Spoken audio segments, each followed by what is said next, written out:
Months later, this memorial for Emily Pike remains up in Mesa. So many across the state and country left concerns that her murder case remains unsolved.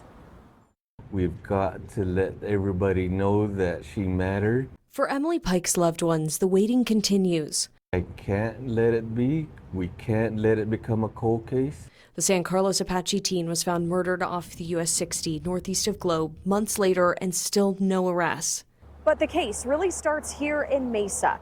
Back in January, Emily Pike was reported missing from her group home, which was licensed by the state. The real key is, can they actually develop a potential direction of flight here?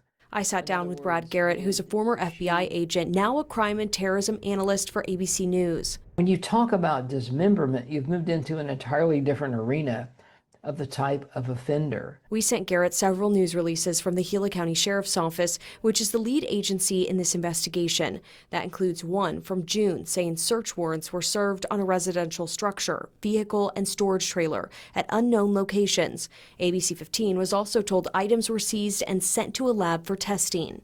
How long can it take, though, to get DNA from a scene and actually get some kind of information back from it? You know, the issues with DNA are because people are educated by what they see basically in television shows where you have DNA in 12 seconds. And the problem is, how good is the DNA? How difficult is it to actually get a representative sample to actually do an analysis?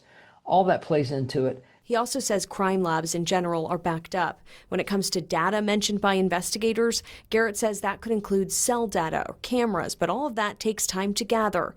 Within the last week, GCSO telling us with certainty Emily Pike's case has not moved into a cold case category, and investigators are still following up on leads and evidence. Closure only happens when we find whoever did this. Last week, Emily's mom attending a special meeting at the state capitol discussing potential improvements to Arizona's child welfare system and group homes like the one where Emily was living. She sent ABC 15 a message thanking everyone who is fighting for justice and pushing for change. Ashley Holton, ABC 15, Arizona.